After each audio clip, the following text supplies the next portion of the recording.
Good evening, everyone. A very good evening to all of you. Good evening. Good evening.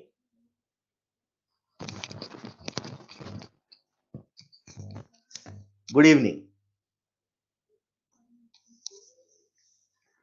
Result आ गया? क्या आप सबको मेरी आवाज क्लियर आ रही है? क्या आप सबको मेरी आवाज क्लियर आ रही है? क्या आप सबको वीडियो क्लियर दिख रहा है? क्या आप सबको वीडियो क्लियर दिख रहा है? क्या आप सबको प्रेजेंटेशन जो मैंने शेयर किया है वो भी क्लियर दिख रहा है? ठीक है बेटा, ठीक है, ठीक है। तीनों चीजें क्लियर है। रिजल्ट आ गया है, आता रहेगा। अब हमें तो आपके रिजल्ट का इंतजार है और आपका रिजल्ट बहुत शानदार, बहुत बेहतरीन आएगा। बस पूरी ताकत से आप साल भर मेहनत करें, पूरी ताकत से। ठीक है, लिंक भेज दो। ठीक है, मैं लिंक भेज दूंगा आपके लिए भी।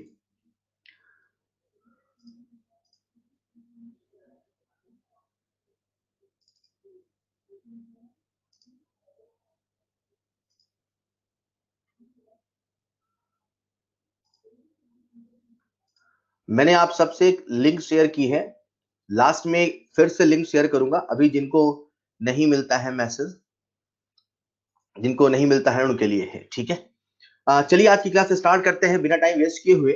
और जो भी बाकी बातें हैं वो सब लास्ट में कर लेंगे। जैसा कि जब क्लास स्टार्ट होती है मैं कुछ आपको पॉइंट देता हूं। अभी मैंने आपको दिया था होमवर्क कॉपी बनाने की सलाह, अभी फिर से एक दूसरी सलाह दे रहा हूं। जब आप होमवर्क कॉपी में सवाल लिखें तो आप सब सवाल ना लिखें, केवल सॉल्यूशन लिखें। किसी बच्चे ने मेरे पास एक इमेज भेजा था, उसने सवाल भी लिखा था, इसलिए मैं कह रहा हूँ प्रॉब्लम लिखने में टाइम वेस्ट नहीं करें, केवल सॉल्यूशन लिखें, एक एक सवाल का लिखें। दूसरी बात यह है कि जब भी आप मॉड्यूल सॉल्व करें या जब भी आप कोई क्वेश्चन सॉल्व करें तो हमेशा सेट में सॉल्व करें।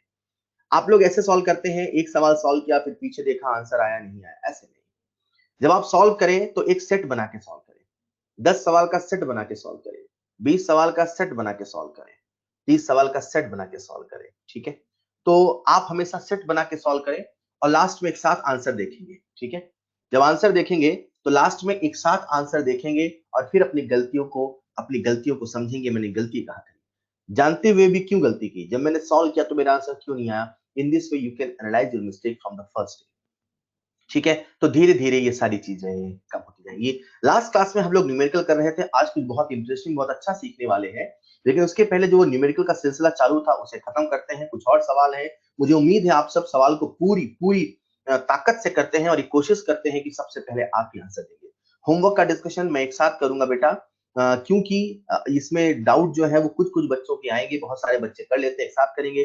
फिर भी किसी बच्चे को कोई बहुत बेसिक डाउट होता है, सर ये कैसे होता है मुझे नहीं समझ में आता, सर यूनिटरी मेथड आप कैसे लगाते हो, सर आप कैसे मतलब 2 1 1 हाफ ये कैसे कर देते हो, तो प्लीज उसके लिए आप मुझे कॉल करके पूछेंगे। ठीक है, तो अभी अपन स्टार्ट करते हैं आज की क्लास। सबसे पहले हाँ, एक बच्चे लिखा सर सारा हो गया सर, फिर भी मैं मान के चलता हूँ एक दो बच्चे ऐसे हो सकते हैं जिनसे नहीं बनेगा, 10 हो सकते हैं जिनसे नहीं बनेगा, उनके लिए भी मैं अवेलेबल हूँ। बस ये है कि अगर आप कोई बेसिक चीजें परेशान हो रहे तो मुझे कॉल करके अलग से समझ लें, पूरी क्लास के टाइम में नहीं अपन उसे डिस्टर्ब करें, उससे आप अलग से पूछ लें।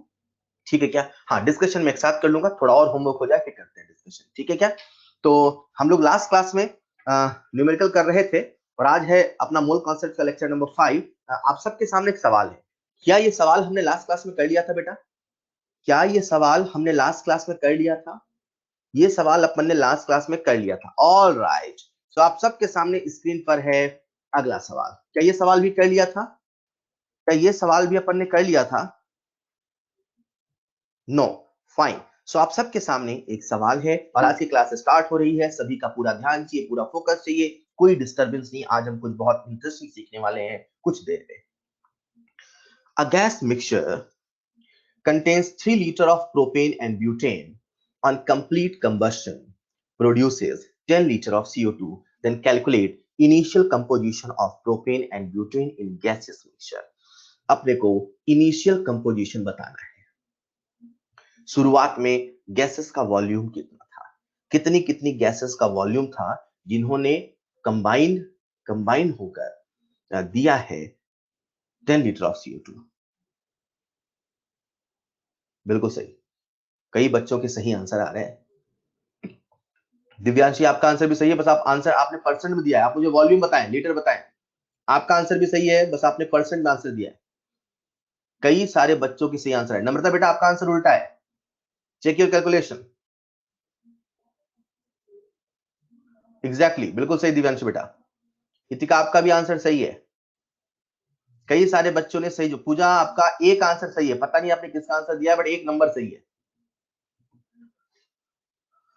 चलिए, ये सवाल कैसे करें, ये सवाल कैसे करें। क्या कोई ऐसा बच्चा है जो पहला स्टेप नहीं कर पा रहा है? पहला स्टेप सर हम इसमें क्या करें? क्या कोई ऐसा है जो पहला स्टेप नहीं कर पा रहा है, जो फर्स्ट स्टेप नहीं कर पा रहा? क्या कोई ऐसा बच्चा है? वो हाथ खड़े कर दे। मैं सर, ओके, हाथ खड़े क्या करिए, उससे समझ में आता है हर चीज। क्या कोई ऐसा बच्चा है, वो क्या रेड कलर दिख जाता है ना? ऑलराइट, कुछ बच्चे हैं जो समझ रहे हैं सर फर्स्ट स्टेप कैसे करें। पहले सवाल को समझिए। सवाल ये कह रहा है कि अपने पास एक गैसियस मिक्सचर है, ये गैसियस मिक्सचर है मान लो। अब ये जो गैसियस मिक्सचर है ना, इसका टोटल वॉल्यूम है 3 लीटर। कितना है? 3 लीटर। अब इसके अंदर प्रोपेन गैस भी भरी हुई है और इसके अंदर ब्यूटेन गैस भी भरी हुई है। तो स्वाभाविक सी बात है 3 लीटर में दोनों का कुछ ना कुछ वॉल्यूम तो होगा। दोनों 3 लीटर हो तो टोटल वॉल्यूम 6 लीटर होगा। तो दोनों 3 लीटर नहीं है, दोनों मिला के 3 लीटर है। तो मान लो जो प्रोपेन है वो x लीटर है, तो जो ब्यूटेन है वो कितना होगा? 3 माइनस x लीटर होगा। सही कह रहा हूं मैं? अब आप सबको ये तो पता है कि जो प्रोपेन है उसका फॉर्मूला क्या होगा? C3H8। जो ब्यूटेन है उसका फॉर्मूला क्या होगा? C4H10। अब इन दोनों का होता है कंबशन। कंबशन का मतलब होता है सफिशिएंट सप्लाई ऑफ ऑक्सीजन में रिएक्शन। तो सफिशिएंट सप्लाई ऑफ ऑक्सीजन में इसका कंबशन हुआ। तो किसी भी हाइड्रोकार्बन का जब कंबशन होता है तो उसका जो एंड प्रोडक्ट होता है वो हमेशा CO2 और H2O होता है। तो हमने रिएक्शन को तो लिख लिया, पर मोल कंसेप्ट लगाने का तरीका है कि सबसे पहले रिएक्शन को लिखना होगा, उसे बैलेंस करना होगा। 3 कार्बन, यहां पर भी 3 कार्बन, 8 है तो 4, 4 है तो 4 कार्बन, 10 है तो 5H2O। फिर आ जाते हैं अपन ऑक्सीजन पे। 3 2 जा 6, 4 10, यहां लिख देता हूं मैं 5O2। हालांकि ऑक्सीजन की आवश्यकता है नहीं, क्योंकि हमें ऑक्सीजन को तो कंपेयर करना नहीं, हमें CO2 और हाइड्रोकार्बन कंपेयर करना है। फिर भी बैलेंस कर लेते हैं। 4 2 जा 8, 8 5 13, यहां कितना हो जाएगा? 13/8। अब आते हैं अपन इनका कितना कितना वॉल्यूम है। देखिए यार, मैंने आप सबसे कहा था कि अगर कभी कोई गैसियस रिएक्शन होती है, अगर कभी कोई गैसियस रिएक्शन होती है, तो जैसा आप मोल के साथ करते थे, आप सीधे वॉल्यूम के साथ भी कर सकते हैं। मतलब आप कहते थे 1 मोल N2 का देगा 2 मोल ऑफ NH3, तो आप ये भी कह सकते हैं 1 लीटर N2 का देगा 2 लीटर ऑफ NH3। मतलब हम सीधे वॉल्यूम से रिलेट कर सकते हैं। तो वही मैं यहां कर रहा हूं। ये जो रिएक्शन आपके सामने दोनों लिखी है, दो की दोनों बैलेंस रिएक्शन है। जैसा कि हमने मान लेते हैं प्रोपेन का x लीटर है, तो बच्चों अगर प्रोपेन का x लीटर, आप सब देख रहे हैं प्रोपेन कोफिशिएंट कितना है? 1। CO2 का कोफिशिएंट कितना है? 3। मतलब इसका 1 तो इसका 3, मतलब इसका 1 मोल तो इसका 3 मोल, इसका 1 लीटर तो इसका 3 लीटर, तो इसका x लीटर तो इसका बच्चों कितना? 3x litre. मतलब प्रोपेन से जो CO2 का वॉल्यूम आया होगा, प्रोपेन से प्रोपेन से जो CO2 का वॉल्यूम आया होगा वो 3x आया होगा। बोलो हाँ या ना? अब ब्यूटेन अपन ने कितना माना है? 3 माइनस x लीटर। तो इसकी कोफिशिएंट कितनी है? 1। CO2 का कोफिशिएंट कितना है? 4। 1 मोल से कितने मोल? 4 मोल। 1 ml से कितने ml? 4 ml। 1 लीटर से कितने लीटर? 4 लीटर। तो 3 माइनस x लीटर से कितने litre? 4 into 3 minus x litre. Alright, इसे जब आप सिंप्लीफाई करेंगे तो ये हो गया CO2 का एक वॉल्यूम, ये हो गया CO2 का दूसरा वॉल्यूम। तो जब आप इन दोनों वॉल्यूम को ऐड करेंगे, that is 3x plus 4 into 3 minus x is equal to 10 litre. Clear? तो ये क्या हो जाएगा बेटा? 3x plus 12 minus 4x equal to 10। जब आप इसे सॉल्व करेंगे तो x की वैल्यू कितनी आ जाएगी? 2। x की वैल्यू कितनी आ जाएगी? 2। ये हो गया मेरे पास x मतलब प्रोपेन। तो प्रोपेन कितने लीटर? 2 लीटर। ब्यूटेन कितने लीटर? 1 लीटर। तो क्या हमने दोनों का कंपोजिशन पता कर लिया? पता कर लिया, 2 लीटर एंड 1 लीटर। जिनको कुछ दिख नहीं रहा वो प्लीज अपने ब्राउजर को रिफ्रेश करें बेटा, इंटरनेट प्रॉब्लम है, अच्छा रिचार्ज कराएं। ब्राउजर को रिफ्रेश करते रहें, ठीक है। गूगल क्रोम ही होना चाहिए browser. Limitations of internet. Alright, तो ये था आपके सामने सवाल। हमने कितनी आसानी से सवाल को कर लिया, किस प्रकार से हमने कंबशन के सवालों किया। यहाँ पे कंपोजिशन पूछा, कंसेप्ट वही है, रिएक्शन को लिखना है, उसे बैलेंस करना है। Is this clear? अगर आप सीख गए या सीख रहे हैं तो आप सबका इंतजार कर रहा है एक और सवाल। एक और सवाल। सवाल है, what volume of O2 is required for complete combustion of 200 cc centimeter cube of acetylene at constant pressure? Of acetylene at constant pressure.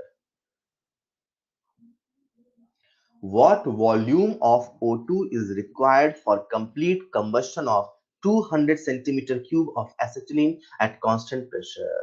बिल्कुल सही पूछा बेटा, बहुत बढ़िया, शानदार। 500 क्या? 500 किलोग्राम। यूनिट भी लिखिए ना। 500 क्या?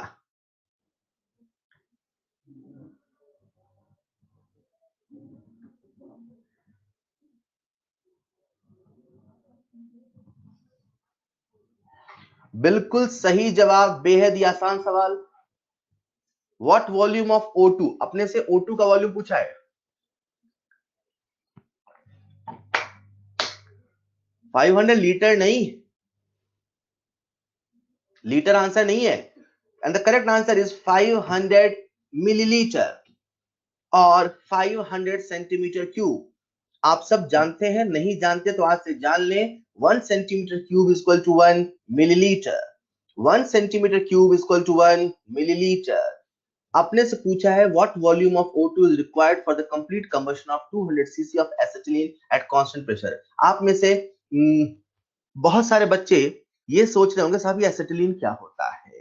तो आपको बता दूं मैं, एसिटिलीन गैस बोले तो C2H2। तो C2H2 का कंबशन हुआ है, हाइड्रोकार्बन का कंबशन होता है तो CO2H2 बनता है। रिएक्शन को लिखना होगा, बैलेंस करना होगा। हाइड्रोजन और कार्बन बैलेंस हो गया है, ऑक्सीजन की बात कर रहा, उसे बैलेंस करना पड़ेगा। 415 हो जाएगा 5/2। चलिए सवाल तो खत्म हो गया यार, क्योंकि ये गैसियस रिएक्शन है।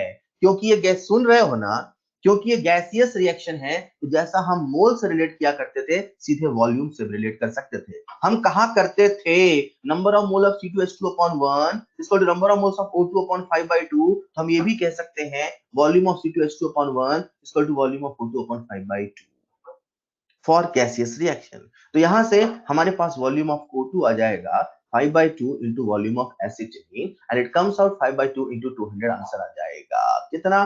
500 सीसी और 500 ml। ठीक है, तो इसका मैं आपको क्लियर कट प्रिंटेड आंसर है, इसे मैं मिटा देता हूं। And the correct answer is 500 ml। 500 ml is the correct answer। 500 ml is the correct answer। बेटा रिफ्रेश करेंगे अपने ब्राउजर को। क्लियर है क्या? क्लियर है क्या? इसी तर्ज पर कंसेप्ट यही है, कुछ ऐसा ही है। मैं आपको दे रहा हूं अगला सवाल, लेकिन अगला सवाल मैंने ऑब्जर्व किया है बहुत सारे बच्चे गलती करते हैं। देखता हूं आप गलती करते कि नहीं करते। और आपकी स्क्रीन पर है अगला सवाल। मैं सवाल को पढ़ूंगा नहीं, वरना आप इसकी पीछे जो कंसेप्ट है उसको पकड़ लेते हो। तो एक बार आप अपने हिसाब से पढ़ो और सॉल्व करो। मैं देखता हूं कितने लोग गलती करते हैं। What volume of air. क्या बात है रोशनी बेटा, बहुत अच्छे, शानदार।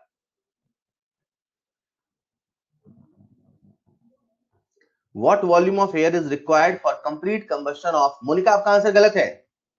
आप सोचेंगे गलती कहां की, मैंने सब कुछ सही किया है। सोचो सोचो गलत कहां है। अंजलि बेटा आपका भी आंसर गलत है। ये कैसा अजीब सा आंसर आ रहा है, शब्दों में नहीं देना आंसर, नंबर में देना है।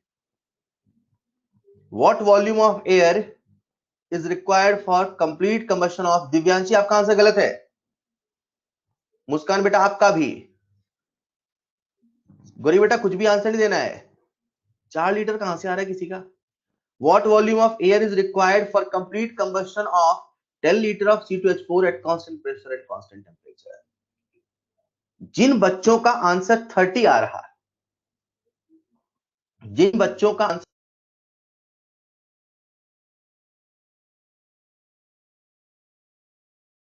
तरीके से सही नहीं, का आंसर पूरी तरीके से सही नहीं है। And the correct answer is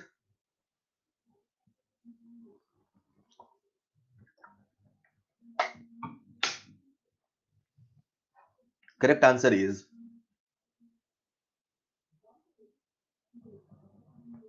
150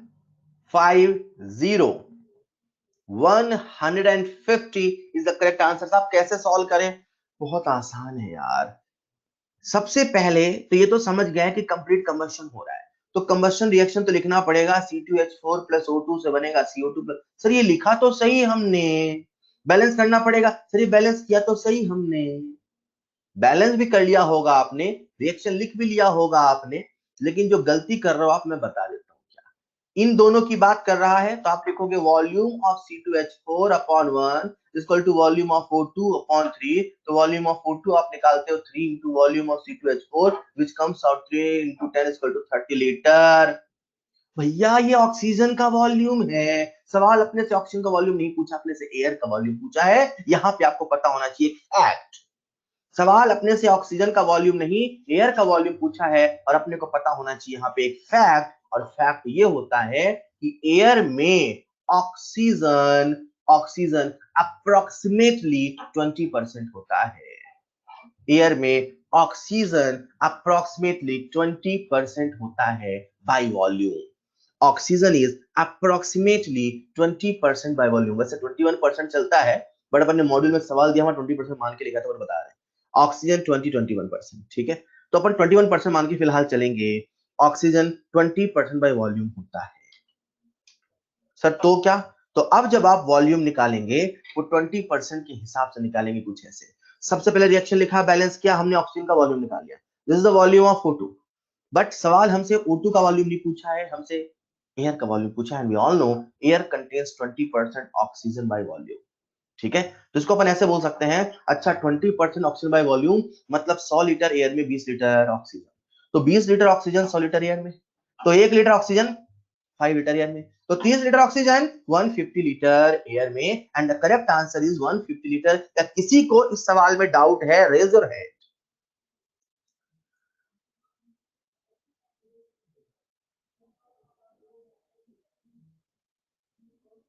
कहां डाउट है बेटा? श्रुति बेटा कहां डाउट है? आयुषी कहां डाउट है? कहां डाउट है? किस पॉइंट पे डाउट है?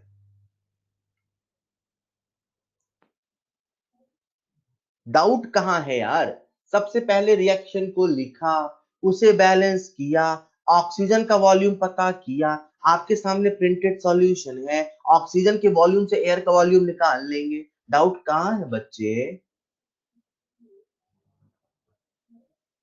फिर से बताने का नहीं रखा है बेटा। लास्ट स्टेप यूनिटरी मेथड है। 20 लीटर 100 लीटर, 1 लीटर 100/20 मतलब 5, तो 30 लीटर 330 इंटू 5 150 लीटर है। Is this clear?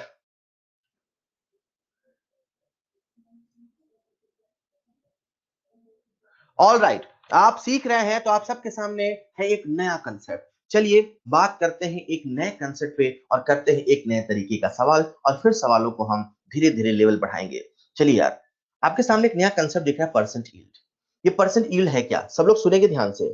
Percent yield की आवश्यकता क्यों पड़ी है ना?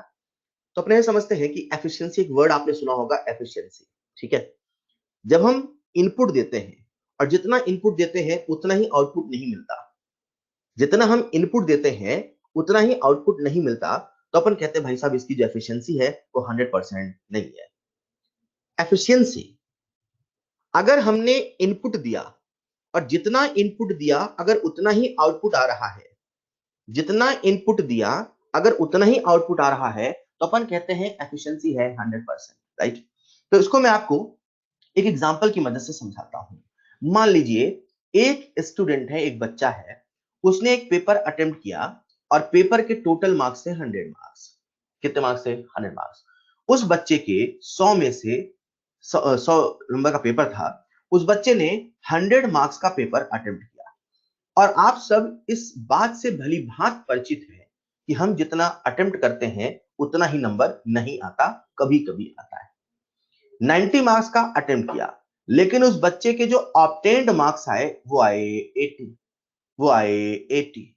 हमने कितना सोचा था 90, हमने कितना पाया है 80। जब हम जो सोचते हैं वो नहीं पाते हैं तो परसेंट यील्ड का सवाल बन जाता है।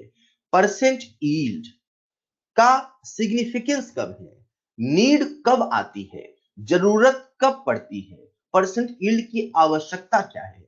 जितना हम सोचते हैं जब उतना नहीं पाते हैं तो परसेंट यील्ड का कंसेप्ट लगाते हैं। मतलब 90 नंबर हमने सोचा था, 80 नंबर हमने पाया है। मतलब जितना हमने इनपुट दिया, ये जो सोचा था इनपुट है, हम अटेम्प्ट करके आए, हम इनपुट देकर आए, लेकिन जो आउटपुट आया वो 80 आया। जो आउटपुट आया वो 80 आया। तो क्या हमारी एफिशिएंसी 100% है? नहीं है। तो भैया हमारी एफिशिएंसी कितनी है, हमारा यील्ड कितना है? जो यील्ड है वही एफिशिएंसी है। एफिशिएंसी का फॉर्मूला होता था, होता है, होता रहेगा, output upon input into 100। Output कितना बच्चों? 80। इनपुट कितना बच्चों? 90 into 100। This is the percent yield of that student, this is the percent yield of that aspirant. जब हम जितना सोचते हैं उतना नहीं पाते हैं तो परसेंट यील्ड का कंसेप्ट लगाते हैं। इसी बात को मैं केमिकल रिएक्शन में आपको समझाता हूं एक छोटे से सरल से न्यूमेरिकल के माध्यम से। ये मेरे पास एक रिएक्शन है, A + B गिव्स AB। सवाल कह रहा है, बच्चों सुनते रहिएगा, सवाल कह रहा है A का 1 मोल है, B का 1 मोल है। सवाल कह रहा है A का 1 मोल है, B का 1 मोल है, AB का कितना मोल है? सवाल कह रहा है 0.5 मोल। 0.5 मोल is the observed value, 0.5 mole is the obtained value, 0.5 mole is the 80 number. अब हम ये सोचते हैं कि इसका अटेम्प्ट कितना हुआ, हम ये सोचते हैं इसको होना कितना चाहिए था। इसके 1 मोल है, इसके 1 मोल है, तो इसके कितने मोल होने चाहिए थे? स्टोइचियोमेट्री 1 है, स्टोइचियोमेट्री 1 है, स्टोइचियोमेट्री 1 है, तो कितने मोल बनने चाहिए थे? 1 मोल। तो AB के कितने मोल बनेंगे? 1 mole. Means what is the expected amount of AB, what is the theoretical amount of AB, जो हमने हमारे मोल कंसेप्ट से लगाया, जो हमने हमारे मोल कंसेप्ट की मदद से निकाला। एक्सपेक्टेड और theoretical value of AB will be equal to 1 mole. बोलो हाँ या ना। AB को 1 मोल बनना चाहिए था, AB को 1 मोल बनना चाहिए था, पर सवाल कह रहा है कि AB की जो वैल्यू है, AB की जो ऑब्जर्व्ड वैल्यू है, AB की जो एक्चुअल वैल्यू है वो 0.5 मोल है। 1 मोल होना चाहिए था पर 0.5 मोल है। जितना हमने सोचा उतना हमने नहीं पाया, मतलब परसेंट यील्ड का सवाल बन पाया। तो बच्चों percent yield is equal to, मैं आपसे पूछ रहा हूं 0.5 अपॉन 1 करूं कि 1 अपॉन 0.5 करूं, 0.5 अपॉन 1 करूं कि 1 अपॉन 0.5 करूं। Percent yield is equal to 0.5 upon 1 करूं कि 1 अपॉन 0. इनपुट कितना था, कितना हमने सोचा 1, कितना हमने पाया 0.5। तो बच्चों percent is equal to 0.5 upon 1 into 100 लगाया, आंसर 50% आया। अब जैसे मैं बोलूंगा वो फला रिएक्शन, ये फला रिएक्शन है ना, वो फला रिएक्शन का परसेंट यील्ड है 50%। अच्छा 50% परसेंट यील्ड है, मतलब जितना बनना चाहिए उसका 50% ही बनेगा। मैंने कहा वो फला बच्चे का परसेंट यील्ड है 50%, तो फला बच्चे का परसेंट यील्ड है 50%। ये कहने का मतलब हो गया क्या? अच्छा उसका परसेंट यील्ड 50% है, मतलब जितना वो अटेम्प्ट करके आएगा उसका 50% नंबर ही आएगा। उसने कहा सर मैं 600 नंबर अटेम्प्ट करके आया हूं और मुझे पता है उसका परसेंट यील्ड है 50%, मतलब उसके कितने नंबर आएंगे? कितने नंबर आएंगे? 300। कितने नंबर आएंगे? 300। समझिए बात को, परसेंट यील्ड हमें क्या बताता है कि उसकी एक्चुअल वैल्यू कितनी है। ऑलराइट, अब आप इसे अगर फॉर्मूले की शक्ल में बांधना चाहते हैं तो बांध सकते हैं, और मैंने आपको फील कराया कि आखिर परसेंट यील्ड है क्या। अब आप फॉर्मूले की शक्ल में बांधना चाहते हैं तो बांध सकते हैं। तो अपने सामने एक फॉर्मूला आ चुका है, percent yield equal to observed amount upon theoretical amount into 100। Observed amount upon theoretical amount into 100। क्या ये फॉर्मूला याद करने में बहुत मेहनत लग रही है? क्या ये फॉर्मूला याद करने में बहुत मेहनत लग रही है? Observed amount upon theoretical amount into 100। जो हमने सोचा जब वो नहीं पाया तो परसेंट यील्ड का कंसेप्ट लगाया। परसेंट यील्ड माने efficiency is equal to output माने ऑब्जर्व्ड अपॉन इनपुट माने theoretical into 100। Is this clear? अगर आप सीख गए हैं, अगर आप सीख गए हैं तो आप सबके सामने स्क्रीन पर है एक सवाल। करना चाहेंगे? आप सबके सामने स्क्रीन पर है एक सवाल, उसी फील से करो। मैं आपको देता हूं 1 मिनट, सभी लोग अटेम्प्ट करिए। Calculate the number of moles of C that will be produced from 20 moles of A that reacts with excess of B according to the reaction. The reaction दे रखी है 2A plus B gives 3C having 80% yield.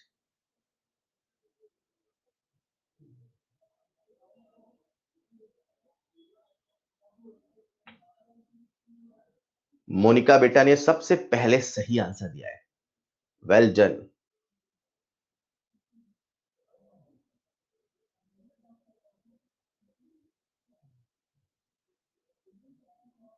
48 is the wrong answer. Shivani बेटा answer check करिए। 48 is 8 mole is also wrong answer. 16 is also wrong answer.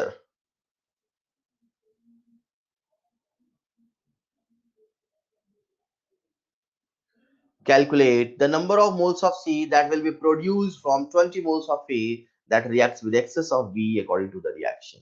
2A plus B gives 3C having 80% yield. मतलब उसकी जो yield है वो 80% है। yield 80% है और अपने को बताना है कि भैया वो कितना बना। मतलब जितना आप सोचोगे उतना तो नहीं बनेगा, उसका 80% बनेगा।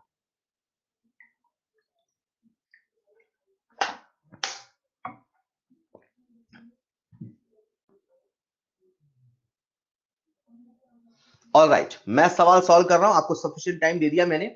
Now it's my turn. आप में से जितने लोगों से बन गया, जिनका आंसर आ गया, नाउ अब आप सब स्क्रीन पे देखेंगे, ठीक है? रिएक्शन है यार, तो रिएक्शन लिख लेते हैं।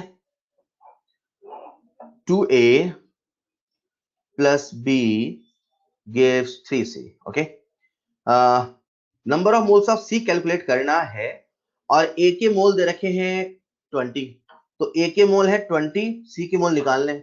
बच्चा मुझसे कहता है सर B का, अरे B भैया एक्सेस में है तो कभी कम पड़ेगा नहीं, खूब है, खूब है वो, खूब। Is this clear? तो चलिए मोल कंसेप्ट लगाते हैं। मोल कंसेप्ट लगाते हैं तो कैसे लिखेंगे? Number of moles of A upon 2 equal to number of moles of C upon 3।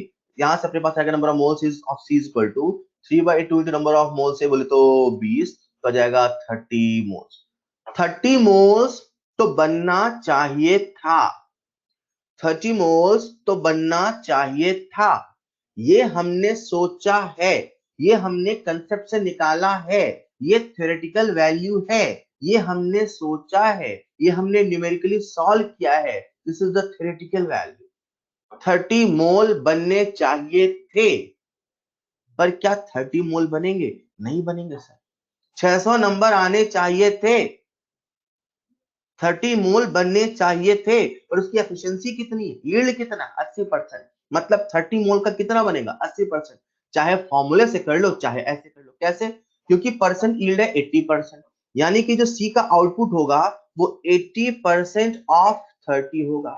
और हम सब जानते हैं परसेंट का मतलब होता है 1/100, मतलब 80 इंटू 1/100, ऑफ का मतलब मल्टीप्लीकेशन इंटू 30। आप इसको सॉल्व करें कितना आएगा? 24। चाहे ऐसे कर लो चाहे ऐसे कर लो फॉर्मूले से। तो percent yield is equal to observed value upon theoretical value into 100। Observed value पता करना है, परसेंट यील्ड दे रखा है, 80 equal to observed value upon theoretical value 30 into 100। Solve करेंगे तब भी ऑब्जर्व्ड वैल्यू कितना? 24।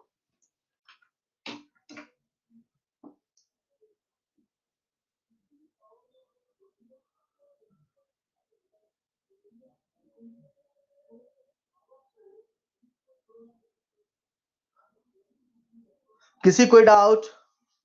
किसी को कोई डाउट? अगर आप सीख रहे हैं और आपको सवाल करने में मजा आ रहा है तो बेटा आपका इंतजार कर रहा है अगला सवाल। अच्छा, इसका सॉल्यूशन प्रिंटेड है, तो मैं ये जो मैंने सॉल्व किया उसे हटा देता हूं। And the correct answer is 24 moles of C. 24 moles of C. Perfect. So next question is in front of you. बढ़िया सवाल है।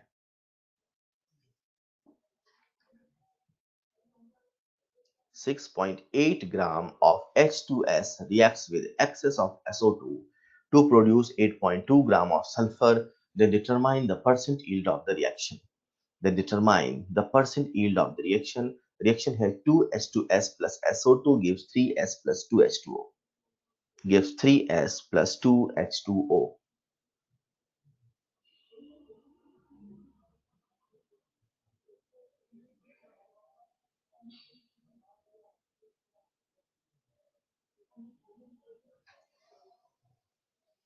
अपने को परसेंट यील्ड बताना है, चाहे तो फॉर्मूले से लगाएं चाहे फील करके लगाएं, आपको परसेंट यील्ड बताना है।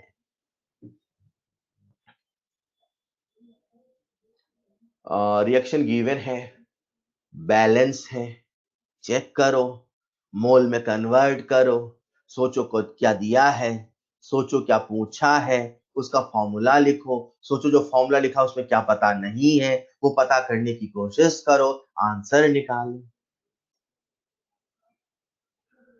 Percent yield of the reaction.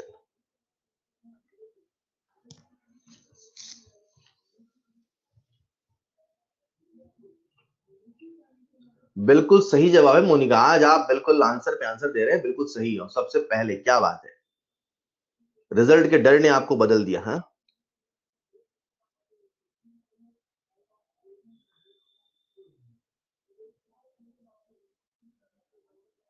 जिनका आ रहा है 85.4, बेटा कैलकुलेटर का इस्तेमाल नहीं करे, इतना एग्जैक्ट आंसर नहीं चाहिए।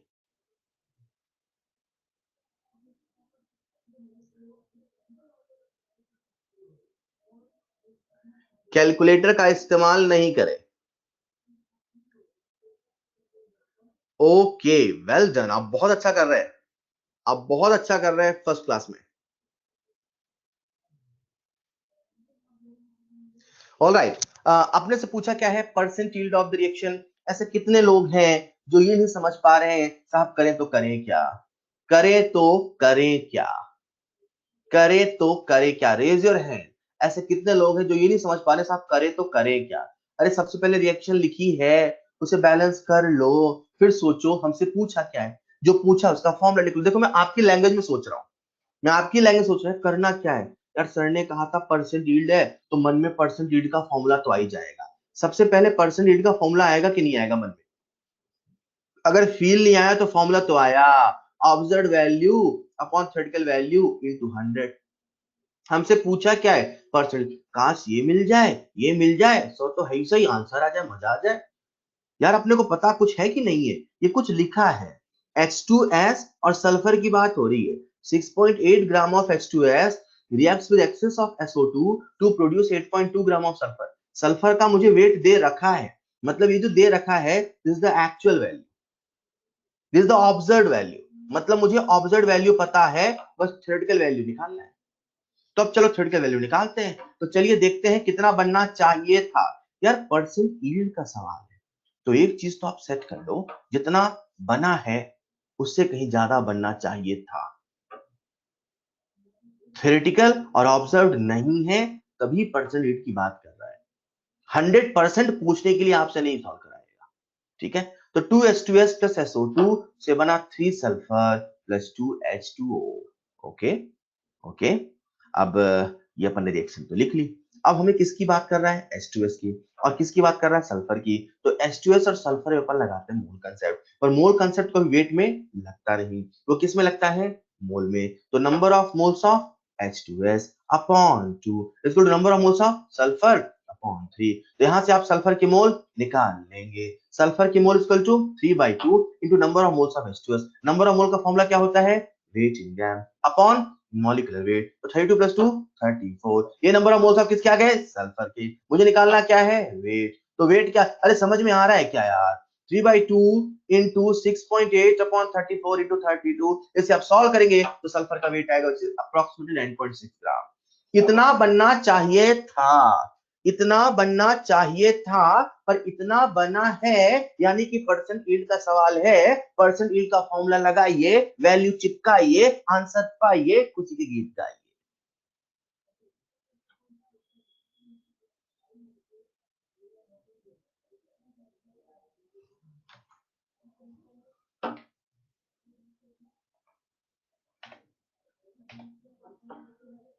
रिएक्शन गिवन है, रिएक्शन है 2H2S plus SO2 gives 3 sulphur plus 2H2O।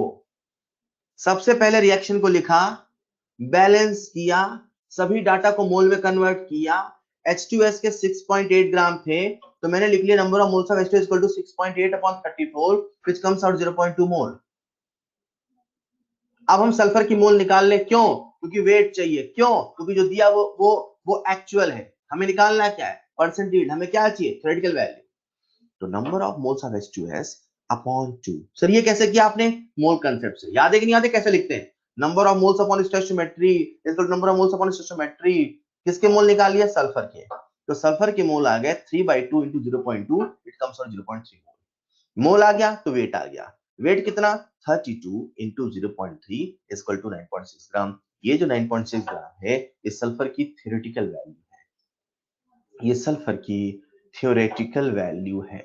ये सल्फर की एक्सपेक्टेड वैल्यू है। जो हम सोच रहे हैं ये वो वैल्यू है, और एक्चुअल वैल्यू 8.2 ग्राम है। 9.6 ग्राम बनना चाहिए था। 9.6 ग्राम बनना चाहिए था, और 8.2 ग्राम बना है। मतलब परसेंट यील्ड का सवाल है, तो परसेंट यील्ड इक्वल टू 8.2 बोले तो ऑब्जर्व वैल्यू 9.3 85.4%। अरे यार जो बना है उससे देखेंगे ना, 720 नंबर से अपना परसेंट यील्ड निकालोगे कि 600 से निकालोगे? एक बच्चे ने पूछा sir why from sulphur not from H2S। Product से डिसाइड करे ना, जो बन रहा है उससे पता करे ना, कितने आए से कैलकुलेट करें ना। अटेम्प्ट 600 करके आए, तो 720 में 600 कैलकुलेट करें कि कितने आए उससे अपन परसेंटेज निकालें। अटेम्प्ट 600 करके आए 500, तो अपन जो परसेंट यील्ड निकालेंगे, ठीक है, सॉरी अपन ऐसे बोलते हैं, अटेम्प्ट 720 करके आए 650, तो जितने आए और जितना आपने अटेम्प्ट किया उसमें निकलेगा, रिएक्टेंट से नहीं प्रोडक्ट से निकलेगा। Is this clear? ओके, सो आपके सामने है एक नेक्स्ट कंसेप्ट, बेहद ही आसान कंसेप्ट है, बेहद ही आसान कंसेप्ट है। Percent purity. अगेन पहले मैं आपको फील कराऊंगा, फिर अपन फॉर्मूला देखेंगे। फॉर्मूला याद होना चाहिए, बट कभी कभी क्या होता है अपन फॉर्मूले में डाउट होते हैं, यार ऊपर था कि नीचे था, तो आपको फील करके भी आंसर देना आना चाहिए, इसीलिए उस कंसेप्ट की गहराई को समझो। जैसे अभी हमने बात की थी परसेंटेज का, परसेंटेज का मतलब क्या है, ठीक है, उसी प्रकार से कंसेप्ट आता है परसेंट प्योरिटी का। इसमें एक दो अच्छे सवाल है, जरा ध्यान सुनिएगा, ठीक है। परसेंट प्योरिटी का मतलब क्या है? मैं एक न्यूमेरिकल की मदद समझाता हूँ, फिर फॉर्मूले पे आता हूँ, ठीक है। सवाल लिखा है, सबको देखना है बेटा, मैं सॉल्व कर रहा हूं, मैं सॉल्व कर रहा हूं, आप कर लोगे अच्छी बात है, लेकिन मैं सॉल्व कर रहा हूं इसे। Calcium carbonate is 90% pure. सवाल में पहले ही लिख दिया कि जो कैल्शियम कार्बोनेट है वो 90% प्योर है। मतलब आप जितना अमाउंट लेकर रिएक्शन करा रहे हो, वो पूरा का पूरा अमाउंट रिएक्ट नहीं करेगा, क्योंकि जितना अमाउंट आप लेकर रिएक्शन करा रहे हो वो पूरा का पूरा अमाउंट प्योर नहीं है, वो पूरा का पूरा अमाउंट प्योर नहीं है। तो जो अमाउंट प्योर है केवल वही रिएक्शन करेगा। अब पूरा का पूरा अमाउंट प्योर नहीं है। कैल्शियम कार्बोनेट जो कि 90% प्योर है, calcium carbonate which is 90% pure, then calculate volume of CO2 collected at STP when 10 grams of calcium carbonate is decomposed। जब कैल्शियम कार्बोनेट का 10 ग्राम डिकम्पोज होता है, जब कैल्शियम कार्बोनेट का 10 ग्राम डिकम्पोज होता है, तो अपने को CO2 का वॉल्यूम बताना है। अब देखो ये सवाल, अगर ये 90% प्योर नहीं लिखा होता, अगर ये नहीं लिखा होता, ठीक है ना, अगर ये 90% प्योर नहीं लिखा होता, तो अपन कैसे करते? अपन ऐसे करते, सिंपल अपन जैसा कर रहे थे, रिएक्शन लिखते, कैल्शियम कार्बोनेट की डिकम्पोजिशन की रिएक्शन लिखते, तो कैल्शियम कार्बोनेट से बन जाता calcium oxide plus CO2 gas. Alright, और फिर हम यहां से सीधे मोल कंसेप्ट लगाते, 10 ग्राम है, 10 ग्राम का मोल कन्वर्ट कर लेते, वहां से इसके मोल आ जाते, मोल से वॉल्यूम आ जाता। पर भाई इस सवाल में उसने बोला है कि जो ये कैल्शियम कार्बोनेट है वो 90% मतलब जितना आप लेके चल रहे हो वो पूरा का पूरा रिएक्शन नहीं करेगा, उसका 90% ही कैल्शियम कार्बोनेट है, बाकी 10% है कचरा, और वो रिएक्शन में पार्टिसिपेट नहीं करेगा, वो कार्बन डाइऑक्साइड नहीं बनाएगा, वो कैल्शियम ऑक्साइड नहीं बनाएगा, calcium oxide CO2 calcium carbonate से बनता है। तो हमें पहले ये पता करना होगा कि सच में कैल्शियम कार्बोनेट है कितना। तो ये तो बड़ा सिंपल सवाल है, बिना किसी फॉर्मूले के आप समझ जाओगे, अच्छा 10 ग्राम था, 90% प्योर है, मतलब जो एक्चुअल वैल्यू है, जो एक्चुअल वैल्यू है वो 90% ऑफ 10 है, मतलब 9 ग्राम। जो एक्चुअल वैल्यू है वो 9 ग्राम है, जो एक्चुअल वैल्यू है वो कितने ग्राम है, 9 ग्राम। ठीक, तो जो रिएक्शन हो रही है वो किससे हो रही, 9 ग्राम से। तो जो रिएक्शन हो रही है वो किससे हो रही, 9 ग्राम से। जो प्रोडक्ट बनाएगा कौन बनाएगा, 9 ग्राम। CO2 का डिसीजन कौन लेगा, 9 ग्राम, ना कि 10 ग्राम, क्योंकि 1 ग्राम क्या है उसमें, कचरा, क्योंकि सवाल में क्या लिखा है 90% प्योर, मतलब 10 का 90% मतलब 9। ऑलराइट, तो फिर वही अपन करते हैं नंबर ऑफ मोल्स। तो number of mole equal to weight in grams upon molecular weight. किसके मोल है ये, कैल्शियम कार्बोनेट के। जितने मोल कैल्शियम कार्बोनेट के, number of moles of calcium carbonate equal to number of moles of CO2। ऐसा क्यों समझ पाए क्या, क्योंकि दोनों की स्टोइचियोमेट्री कितनी है, 1 1। स्टोइचियोमेट्री है 1, मतलब दोनों के मोल इक्वल, दोनों के मोल इक्वल। तो CO2 के कितने मोल बच्चे, 9/100। पर क्या सवाल अपने CO2 का मोल पूछा है, नहीं पूछा है, क्या पूछा है, वॉल्यूम। हम सब बचपन से एक फॉर्मूला जानते हैं, number of mole equal to volume upon 22.4 litre. तो यहां से बेटा वॉल्यूम क्या हो जाएगा, N इंटू 22.4। तो इसका वॉल्यूम कितना हो जाएगा, volume equal to 9/100 into 22.4। Solve करेंगे तो आएगा 2.016 लीटर। मुझे कहना क्या था, मैंने परसेंट प्योरिटी का फॉर्मूला बिना बताए, परसेंट प्योरिटी की बहुत बड़ी बड़ी बातें किए बिना आपने से फील करके आंसर निकाला, and answer is 2.01 litre. What I want to say कि जब परसेंट प्योरिटी की बात करता है तो आपको समझ जाना है कि जितना सैंपल ले रहे हैं पूरा का पूरा सैंपल रिएक्ट नहीं करेगा, जितना वो प्योर है उतना ही रिएक्ट करेगा। जब आप लिखते हो N2 plus H2 gives ammonia, तो उसका मतलब ये है कि नाइट्रोजन और हाइड्रोजन की रिएक्शन हो रही है। जब आप लिखते हो कैल्शियम कार्बोनेट से बना कैल्शियम ऑक्साइड प्लस CO2, तो calcium carbonate calcium oxide CO2 बना रहा है। जो इंप्योरिटी है, जो अदर चीजें हैं, वो कैल्शियम ऑक्साइड और CO2 नहीं बनाएंगे। सो अगर मैं इसे फॉर्मूले की शक्ल दूं तो कैसे कहूंगा, आप थोड़ा सा उल्टा सोचते हैं कि अपने पास कैल्शियम कार्बोनेट 10 ग्राम है। कितने ग्राम है, 10 ग्राम, पर उसमें से प्योर कितना है, 9 ग्राम। कैल्शियम कार्बोनेट कितना लिया मैंने, ये हाथ में लिया 10 ग्राम है ना, ये हाथ में 10 ग्राम कैल्शियम कार्बोनेट। अब इस 10 ग्राम में से केवल 9 ग्राम ही प्योर है। कितने ग्राम लिए थे, 10 ग्राम। कितने ग्राम प्योर हैं, 9 ग्राम। तो बताओ परसेंट प्योरिटी कितनी, वो कितने परसेंट प्योर है, आप क्या कहोगे, कितने ग्राम प्योर है, 9। इनिशियल कितना था, 100। परसेंट का फॉर्मूला याद करो, जो हमने सोचा जो हमने पाया, याद है क्या, 9/10 इंटू 100 बोले तो 90%, या उल्टा सोचो, अच्छा 90% है मतलब 9 है। तो इसी को मैं एक फॉर्मूले की शक्ल दे रहा हूं, तो जो फॉर्मूला होगा वो क्या हो जाएगा, percent purity is equal to weight of pure sample upon weight of impure sample. Percent purity is equal to weight of pure sample upon weight of impure sample into 100. Weight of pure मतलब 9 ग्राम, weight of impure मतलब 10 ग्राम, तो 9/10 into 100 मतलब 90 ग्राम, मतलब 90%।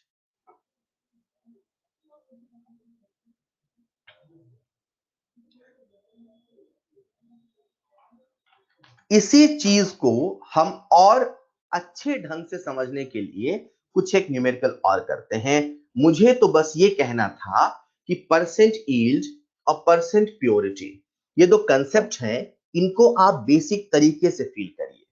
Percent yield को अपन ने कैसे feel किया, जो हमने सोचा वो नहीं पाया, तो परसेंट यील्ड का कंसेप्ट लगाया। तो परसेंट यील्ड का फॉर्मूला हो गया observed value upon theoretical value into 100। ठीक उसी प्रकार से परसेंटेज प्योरिटी पे, जितना हम सैंपल लेते हैं उसमें से कुछ इंप्योरिटी होती है, तो फिर अपन ने यहाँ पे एक फॉर्मूला बना लिया, percent purity is equal to weight of pure substance, weight of pure sample upon weight of impure sample into 100। एक बच्चा मुझसे कह रहा है, सर उस सवाल को आप फॉर्मूले से बताएं। चलो फॉर्मूले से बता देते हैं, उस सवाल को फॉर्मूले से बताएं, इस सवाल को फॉर्मूले से बता देते हैं यार। तो अभी मैंने आपको परसेंटेज प्योरिटी, सुनिएगा बेटा जरा ध्यान से, 1 मिनट और लगेगा, सभी लोग सुन लीजिएगा। इसी सवाल को हम लोग फॉर्मूले से कर लेते हैं। तो जिसका डाउट था सभी लोग इवन मुझे बताएंगे परसेंटेज प्योरिटी का फॉर्मूला क्या है, बोलेंगे बोलेंगे परसेंटेज प्योरिटी का फॉर्मूला क्या है, बोलो बोलो बोलो।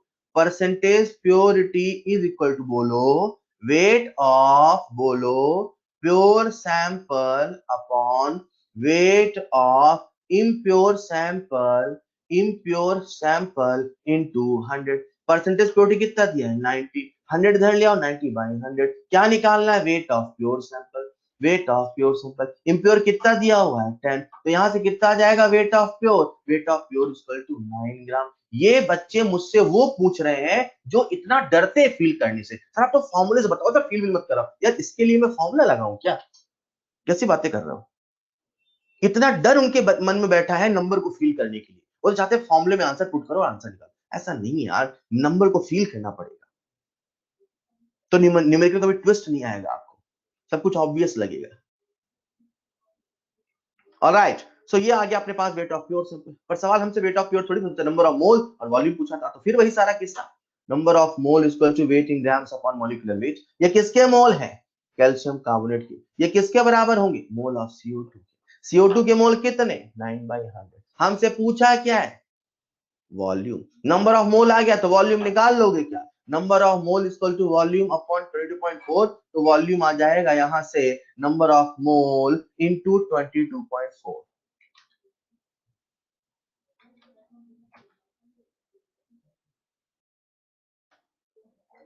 सॉल्व करेंगे तो आंसर आएगा 2.016 लीटर। आई होप आप सबको क्लियर हुआ यार, ऐसा नहीं चलेगा, सबको क्लियर हुआ क्या, yes yes yes yes yes yes. अगर आप सीख गए हैं बच्चों तो आप सबके सामने आपकी स्क्रीन पर है एक थोड़ा सा बेहतर सवाल, अगला वाला और अच्छा है, अटेम्प्ट करेंगे। इसमें मुझसे सबसे पहले बच्चे पूछते हैं सर रिएक्शन कैसे लिखें, मेरा जवाब है सोचो, सर रिएक्शन कैसे लिखें सोचो। 4 gram of impure sample of calcium carbonate on treatment with excess HCl produces 0.88 gram of CO2. Find the percentage purity of calcium carbonate sample. Find the percentage purity of calcium carbonate sample. शानदार जवाब वैष्णवी बेटा, शानदार। वैष्णवी ने सबसे पहले answer दिया है इस बार। 31% is the wrong answer. 22% is also wrong.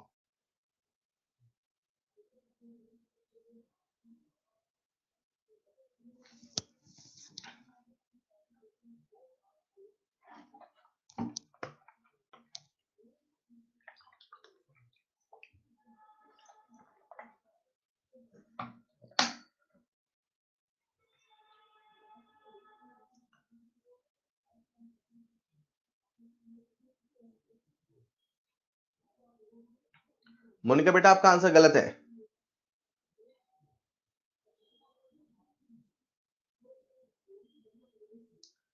सही आंसर नहीं बता रहा हूं मैं, अभी गलत बता रहा हूं, पहले आप ट्राई तो करें, वरना भाई क्लास वाला हाल होगा। सही आंसर मैंने बताया नहीं कि आप सबका आंसर सही आ जाएगा, सबका आंसर लाइन सही आ जाएगा, है ना। आप अपना आंसर बताएं, this is the best thing in digital class, क्या आप सच में अपना ही आंसर बताते हो, वरना क्लास में क्या होता है, एक बच्चे ने कहा एक्स, सबने कहा सर हमारा भी हमारा भी हमारा भी हमारा भी, ऐसा नहीं।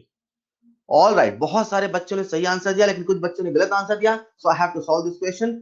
सभी लोग अपनी स्क्रीन पर देखेंगे, 4 gram of impure sample of calcium carbonate on treatment with excess HCl produces 0.88 gram of CO2.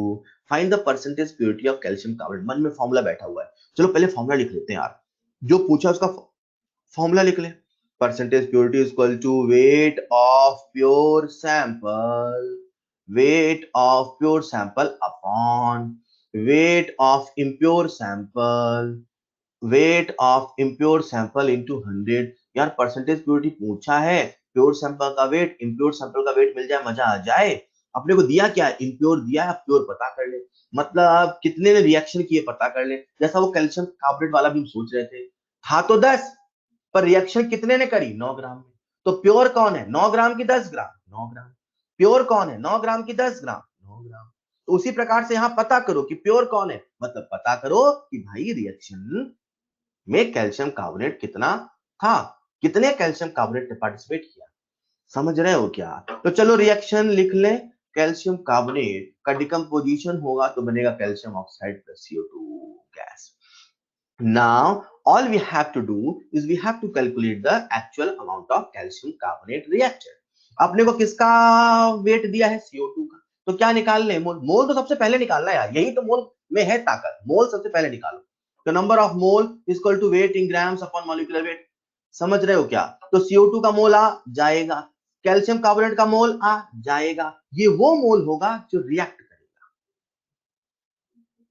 ये वो मोल होगा जो रिएक्ट करेगा। फिर इस मोल से क्या आ जाएगा? वेट।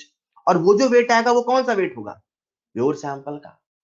ये किसका मोल आया बेटा? CO2 का। CO2 के मोल से किसका मोल आ जाएगा? कैल्शियम कार्बोनेट का। क्या मोल से वेट निकल जाएगा? बोलो यार सोनो। क्या मोल से वेट निकल जाएगा? अच्छा अच्छा, sorry sorry sorry sorry sorry sorry sorry sorry sorry sorry sorry sorry sorry, मैं किसी और सवाल में कर रहा हूं। एक मिनट, ये सवाल में रिएक्शन अलग है। सॉरी सॉरी सॉरी, एक मिनट एक मिनट एक मिनट, सबसे रिएक्शन लिख लेंगे अपन। कैल्शियम कार्बोनेट, हाँ हाँ बिल्कुल बिल्कुल सही बिल्कुल सही बिल्कुल सही, मैंने सवाल देखा ही नहीं, मैं सॉल्व कर रहा था। एक मिनट, ये सवाल HCl वाला है। Alright, calcium carbonate plus HCl, CO2 बना है तो सबको दिख रहा है ना यार, CO2 बना। अब CO2 बना, क्या बचा? एक ऑक्सीजन हाइड्रोजन, तो साथ में क्या बनेगा? H2O। साथ में और क्या बनेगा? CaCl2। रिएक्शन लिख लिया अपन ने, जिसको रिएक्शन लिखने में दिक्कत आ रही थी। अब इसे बैलेंस कर लें। ओके, अब इसे बैलेंस कर लें क्या? अच्छा, कुछ बच्चे रिएक्शन लिख पाए थे यार, लो मैंने रिएक्शन लिख दी, अब तो आप कर लोगे। कुछ बच्चे कह रहे हैं सर रिएक्शन नहीं लिख पा रहे थे, मैंने रिएक्शन लिख दी, अब आप बैलेंस कर लें। अब तो मुझे आंसर बताइए। ठीक है चलो, और दिए मैंने आपको 30 second.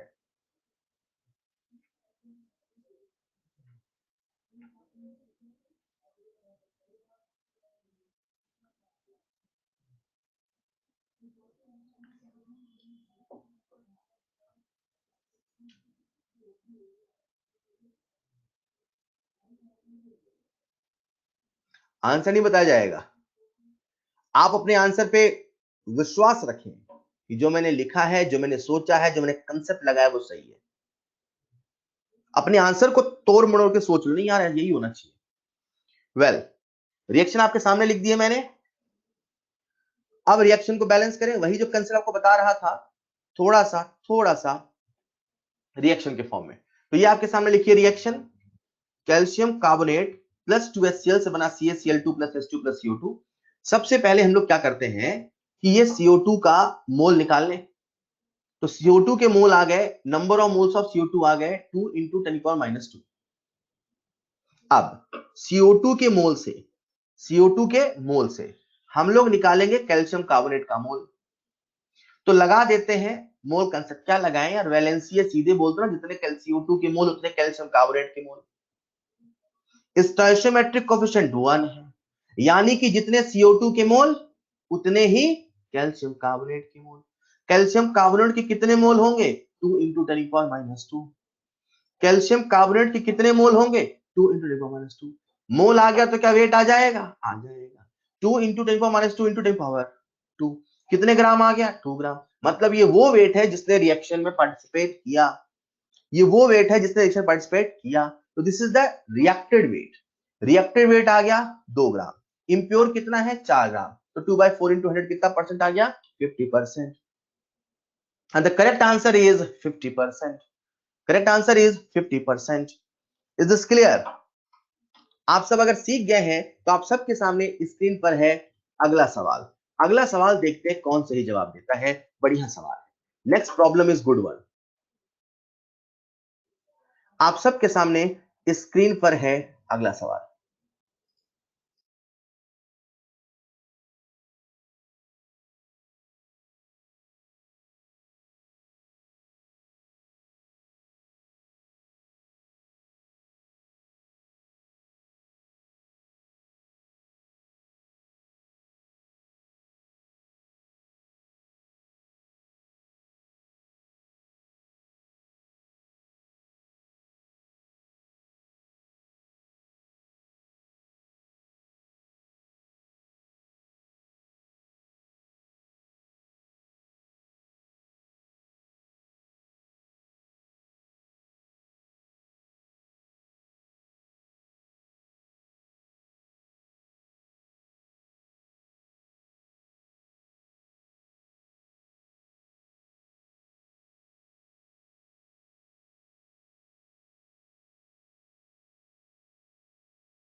Molecular weight of Mn,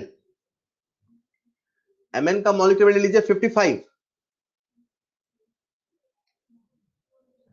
Mn का मॉलिक्यूलर वेट 55, एक मिनट,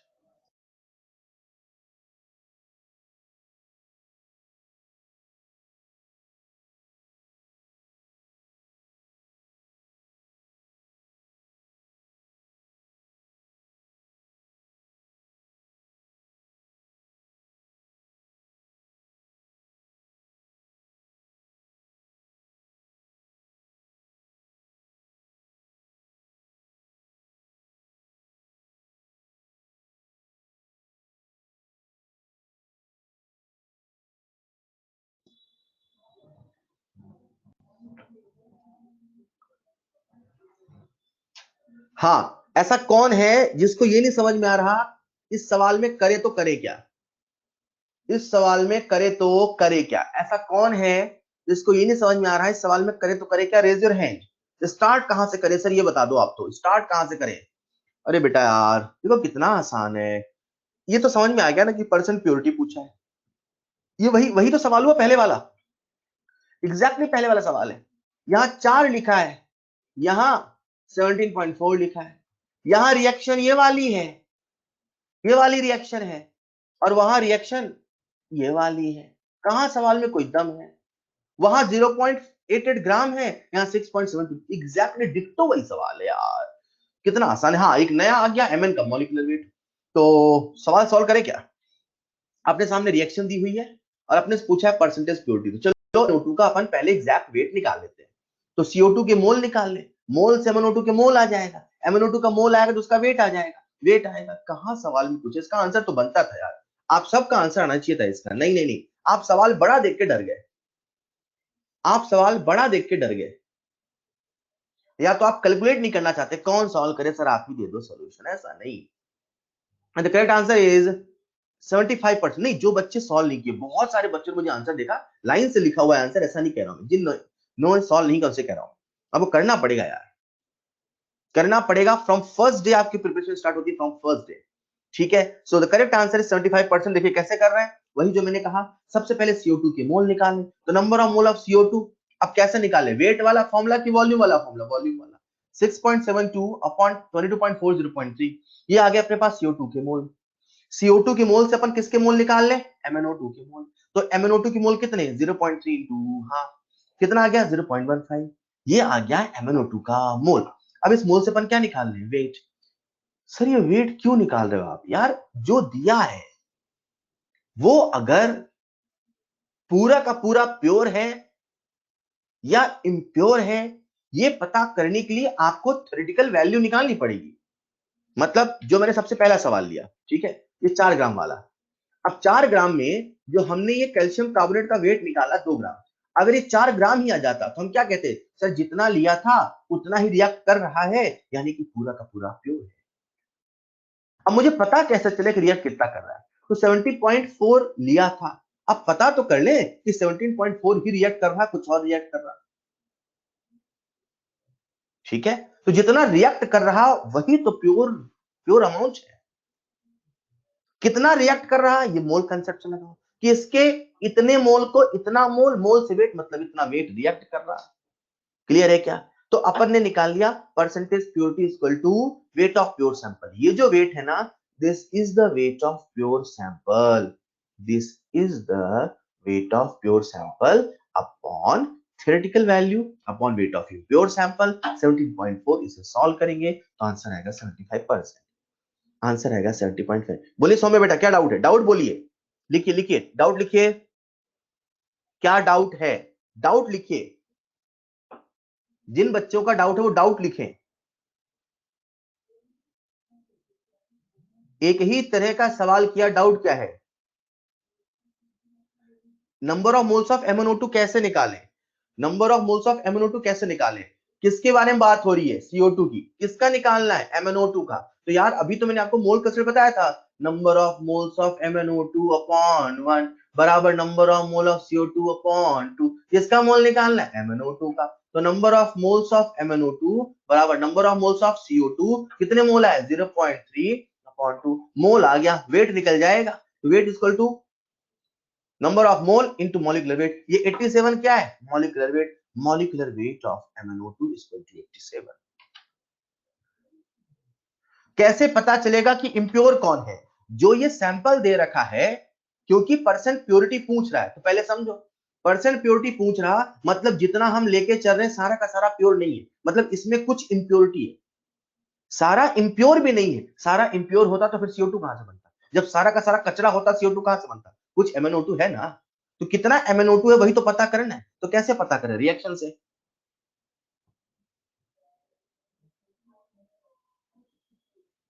करने के और भी तरीके हो सकते हैं, ऑब्वियसली करने के और भी तरीके हो सकते हैं, ठीक है क्या, ठीक है क्या, ऑल राइट। अगर आप सीख गए तो आप सबके सामने है स्क्रीन पर नेक्स्ट कंसेप्ट। अब जो हम सीखने वाले हैं बड़ा मजेदार है, आप सबका ध्यान चाहिए, गहरी सांस ले ले, कॉपी पे उठा ले, अब टाइप कुछ नहीं करना, आप सुनना है सुनना है सुनना है, ठीक है। जब क्वांटिटेटिव एनालिसिस स्टार्ट हुआ था, या जब हमने मूल कंसेप्ट स्टार्ट किया था, तो मैंने कहा था क्वांटिटेटिव एनालिसिस करने के अपने पास 3 मेथड है, ठीक है। कोई भी सवाल जो क्वालिटी पे बेस्ड है उसको करने का 3 मेथड होता है, एक होता है मोल कंसेप्ट, एक होता है POAC और तीसरा होता है कंसेप्ट ऑफ ग्राम इक्विवेलेंट। इन तीनों मेथड की अपनी अच्छाइयां हैं, अपनी बुराइयां हैं। अपने को तो मोल कंसेप्ट और कंसेप्ट ऑफ ग्राम इक्विवेलेंट ढंग से आना चाहिए। क्वांटिटेटिव एनालिसिस का कोई भी सवाल है तो वो इन दोनों कंसेप्ट से, मोल कंसेप्ट से और कंसेप्ट ऑफ ग्राम इक्विवेलेंट से बन ही बन जाएगा। मोल कंसेप्ट की अच्छाई ये है कि वो कभी फेल नहीं होता। मोल कंसेप्ट की अच्छाई ये है कि वो कभी फेल नहीं होता। मोल कंसेप्ट हर सवाल में लगता है, और हमारे एग्जाम में जितने सवाल आते हैं, आए हैं, अक्सर मोल कंसेप्ट सॉल्व हो जाते हैं, अक्सर 99% केसेस में हो जाते हैं। मोल कंसेप्ट की आप बुराई कह दो वो ये है कि जब कभी मोल कंसेप्ट लगाना होता है तो हमें सबसे पहले रिएक्शन को लिखना होता है, उसे बैलेंस करना होता है। बिना बैलेंस किए, बिना लिखे आप मोल कंसेप्ट को नहीं अप्लाई कर सकते। और तभी मैंने आपको रूल भी बताया था, मोल कंसेप्ट लगाना है तो सबसे पहले रिएक्शन को लिखना होगा, उसे बैलेंस करना होगा, सभी डाटा को मोल में कन्वर्ट करना होगा। फिर अगर एक रिएक्टेंट है तो यूनिटी मेथड लगाना होगा, अगर एक से ज्यादा रिएक्टेंट है तो एलआर पता करना होगा, और फिर सभी सवालों का जवाब एलआर से देना होगा। रिएक्शन को लिखकर बैलेंस करना मोल कंसेप्ट की जान है, और मोल कंसेप्ट लगाने वालों के लिए वही एक हेडेक है यार, इतना करना पड़ेगा। मोल कंसेप्ट से भी बेटर कंसेप्ट है concept of gram equivalent. Gram equivalent concept में ना तो आपको रिएक्शन को लिखने की आवश्यकता है, ना तो आपको रिएक्शन को बैलेंस करने की आवश्यकता है। बस कोई आपसे ये कह दे कि ए और बी की रिएक्शन हुई, उससे सी और डी बना। रिएक्टेंट की आपस में रिएक्शन हुई, प्रोडक्ट का फॉर्मेशन हुआ, क्या हुआ, क्यों हुआ, कैसे हुआ, ये सोचने की आवश्यकता नहीं। अगर वो हुआ, अगर रिएक्शन हुआ, अगर ए और बी की रिएक्शन हुई, अगर प्रोडक्ट बना, तो आप उसमें कंसेप्ट ऑफ ग्राम इक्विवेलेंट लगा सकते हैं। जो कंसेप्ट ऑफ ग्राम इक्विवेलेंट होता है वो एक लॉ पे बेस्ड है। जो कंसेप्ट ऑफ ग्राम इक्विवेलेंट है वो एक लॉ पे बेस्ड है, और उस लॉ को हम लोग कहते हैं लॉ ऑफ केमिकल इक्विवेलेंस। ये लॉ कहता है जब कभी कोई रिएक्शन होती है, वो क्यों हो रही, वो कैसे हो रही, उसके पीछे की मैकेनिज्म क्या है, we don't have to think such things, but one thing is always true as per law of equivalence, that gram equivalent of A is equal to gram equivalent of B is equal to gram equivalent of C is equal to gram equivalent of D. It doesn't matter what is the mechanism of the reaction. It doesn't matter what is the reason behind the reaction. It doesn't matter what are the reactants. It doesn't matter what are the products. The thing which matter as per the concept of gram equivalent is gram equivalent of each reactant and each product must be equal. मतलब अगर अपने को gram equivalent लगाना है तो सभी के gram equivalent को इक्वेट करना होगा। मन में सवाल आया, सर ग्राम इक्विवेलेंट होता क्या है, सर ग्राम इक्विवेलेंट होता क्या है, what is this gram equivalent. तो आखिर ग्राम इक्विवेलेंट है क्या, सबसे पहले मैं आपको ये सारा का सारा टॉपिक ग्राम इक्विवेलेंट का फॉर्मूले से बताऊंगा, फिर फील्ड से बताऊंगा। ऑलराइट, तो मैं सबसे पहले फॉर्मूला बता रहा हूं और आप सब फॉर्मूला याद करने की कोशिश करेंगे। तो ग्राम इक्विवेलेंट का फॉर्मूला होता है weight upon equivalent weight. Sir एक मिनट एक मिनट एक मिनट, सर आपने कहा ये ग्राम इक्विवेलेंट क्या होता है? ग्राम इक्विवेलेंट का आपने फॉर्मूला बताया वेट अपॉन इक्विवेलेंट वेट। चलो मान लेते हैं यही होता है, वेट समझ में आता है। ग्राम इक्विवेलेंट आप बताने जा रहे थे सर ये इक्विवेलेंट वेट क्या होता है? ओके, तो पहले मैं आपको इक्विवेलेंट वेट बता देता हूं। So equivalent weight is equal to molecular weight और atomic weight for an atom upon n factor. Sir एक मिनट एक मिनट एक मिनट, आप इक्विवेलेंट वेट बताने वाले थे, मॉलिक्यूलर वेट समझ में आता है, एटॉमिक वेट समझ में आता है, सर ये एन फैक्टर क्या होता है? अच्छा, तो पहले मैं एन फैक्टर बता देता हूं।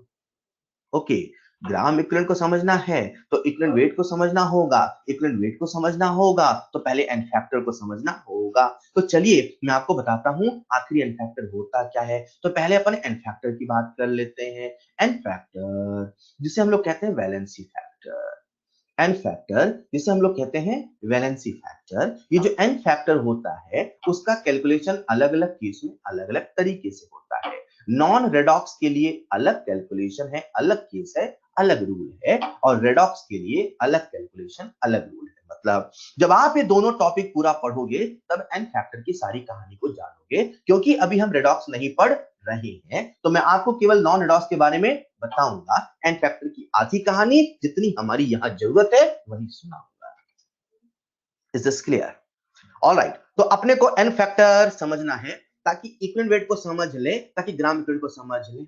अब चलो बात करते हैं एन फैक्टर पे। साहब एन फैक्टर होता क्या है? अब एन फैक्टर मतलब वैलेंसी फैक्टर मैं बताने वाला हूं फॉर नॉन रेडॉक्स केस। मतलब यहां ऑक्सीडेशन नहीं हो रहा है, यहां रिडक्शन नहीं हो रहा है, इसलिए तो किसके लिए अपन बात करें? सबसे पहले आता है साहब जो एन फैक्टर है, ठीक है, केस वन, किसी भी आयन के लिए क्या होता है? किसी भी आयन के लिए जो एन फैक्टर होता है, बच्चों सोना नहीं, सुनते चलो, किसी भी आयन के लिए जो एन फैक्टर होता है वो चार्ज होता है। क्या होता है? चार्ज।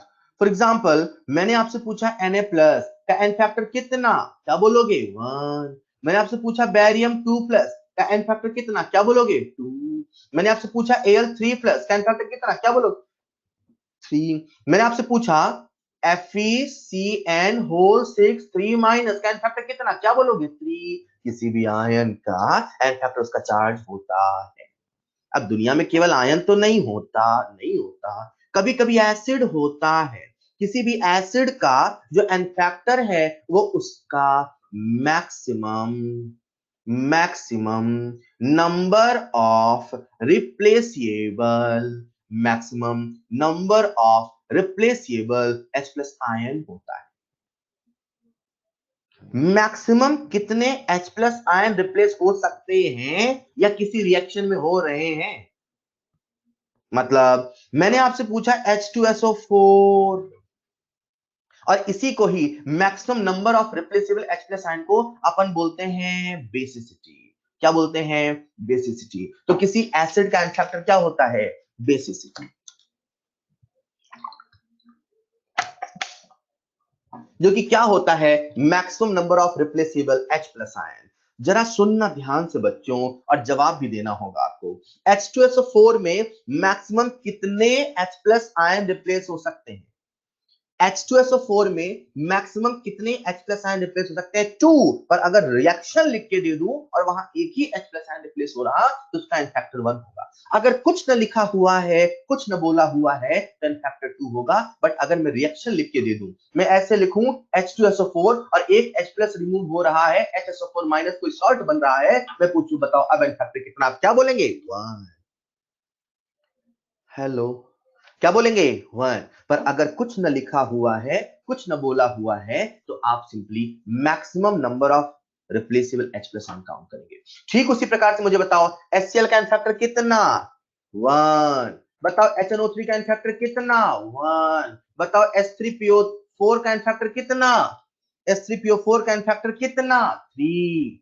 बताओ H3PO3 का एन फैक्टर कितना? H3PO3 का इनफैक्टर कितना? 2 बेटा, 3 नहीं 2। H3PO3 का इनफैक्टर कितना? 2। H3PO2 का इनफैक्टर कितना? H3PO2 का इनफैक्टर कितना? 1। 3 नहीं 1। H3BO3 का इनफैक्टर कितना? बोरिक एसिड का इनफैक्टर कितना? H3BO3 का इनफैक्टर कितना? 3 नहीं 1। ये सारे केसेस आप इनऑर्गेनिक केमिस्ट्री में डिटेल में पढ़ेंगे। मैं इन पे बात यहां नहीं करूंगा, this is not the part of physical chemistry, but अभी मैं आपको बता रहा हूं जो न्यूमेरिकल प्रॉब्लम में सॉल्व आएंगे, आपको याद रखना है।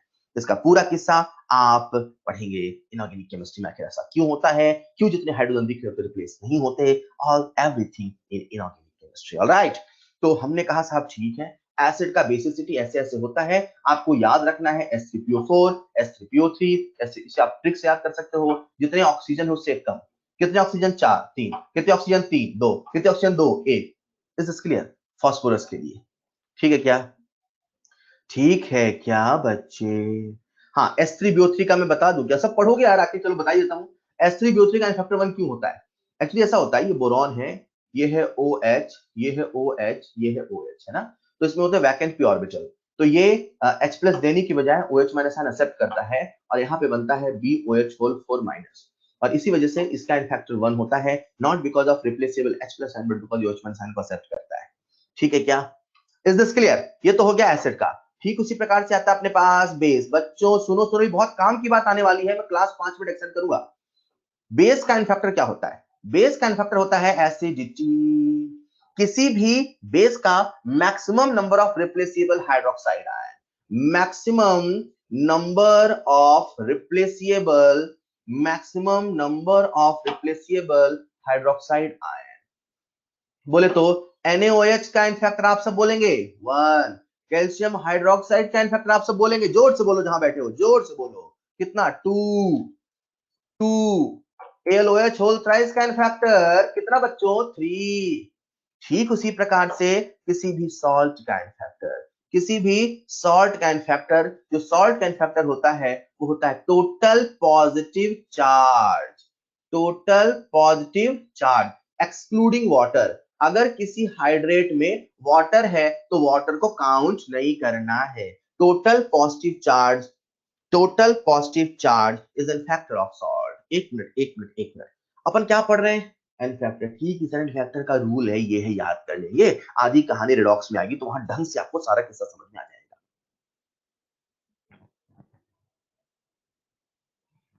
अभी जो मैंने बताया, बस मुझे आपको सिखाना क्या है? Concept of gram equivalent.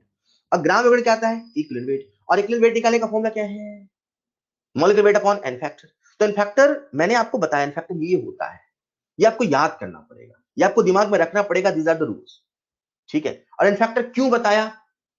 N factor क्यों बताया? ताकि आपको मैं क्या बता पाऊं? Equivalent weight. एन फैक्टर क्यों बता पाया? ताकि आपको मैं क्या बता पाऊं? Equivalent weight. तो चलो मैं आपको बताता हूं इक्विवेलेंट वेट, मुझे आप सबका ध्यान चाहिए प्लीज यार। तो मैं आपको इक्विवेलेंट वेट के दो मेथड बताऊंगा, एक बताऊंगा फॉर्मूला मेथड, एक बताऊंगा फील मेथड। तो चलो सबसे पहले बात कर लेते हैं फॉर्मूला मेथड की।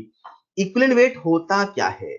इक्विवेलेंट वेट होता है मॉलिक्यूलर वेट और atomic weight upon n factor. Equivalent weight होता है मॉलिक्यूलर वेट और atomic weight upon n factor. अरे वो जो मैंने ट्रिक बताया था ऑक्सीजन से एक कम वाला, वो केवल फास्फोरस के लिए यार, सुनते नहीं हो ध्यान से बेटा, खो जाते हो आप लोग, दूसरा ब्राउजर खोल के बैठते हो घर में।